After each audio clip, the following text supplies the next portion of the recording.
গুন্ডা বাহিনীর যে নারকীয় তাণ্ডব, এই তাণ্ডবকেও তারা উল্লেখ করে নাই। এর মাধ্যমে আমি মনে করি এদেশের ধর্মপ্রাণ লাখো কোটি মুসলমানের হৃদয়ে এই ঘোষণাপত্রের মাধ্যমে কুঠারাঘাত করেছে অন্তর্বর্তীকালীন সরকার। আমার সবচাইতে অবাক লাগে যে আন্দোলনের বীজ আমরা 2018 সালে বপন করেছিলাম ঢাকা বিশ্ববিদ্যালয়ের মাটিতে, সেই ঐতিহাসিক কোটা আন্দোলনের মাধ্যমে। সেই কোটা আন্দোলন না হলে এই 24 সালের গণঅভ্যুত্থান হতো কিনা, এটা কিন্তু বড় একটা প্রশ্নের বিষয়।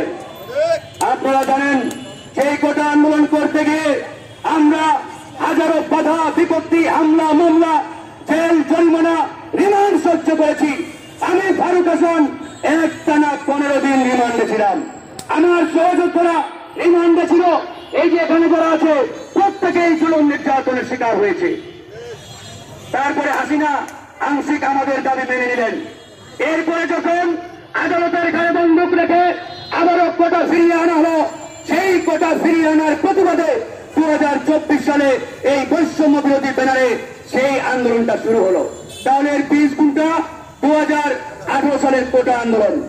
এই কোটা আন্দোলনকে তারা স্কিপ করে, বাইপাস করে এরকম একটি এক পেশে জুলাই ঘোষণাপত্র দিয়েছে। এরপরে আমাদের খুদে বাচ্চারা, আমাদের ভাইরা, ছোট বাচ্চারা 2018 সালে নিরাপদ সড়ক আন্দোলন করেছে। যে আন্দোলন সারা পৃথিবীতে বিরল একটি ঘটনা। এমন আন্দোলন পৃথিবীর আর অন্য কোন দেশে সংগঠিত হয় নাই। কিন্ডারগার্টেনের বাচ্চা ক্লাস 1-এ পড়ে, 2-এ পড়ে তারা রাজপথে নেমেছে। তারা পুলিশ, এসপি, এমপি, মন্ত্রীর গাড়ি থামিয়ে বলেছে রাষ্ট্র সংস্কারের কাজ চলছে, সাময়িক অসুবিধার জন্য দুঃখিত।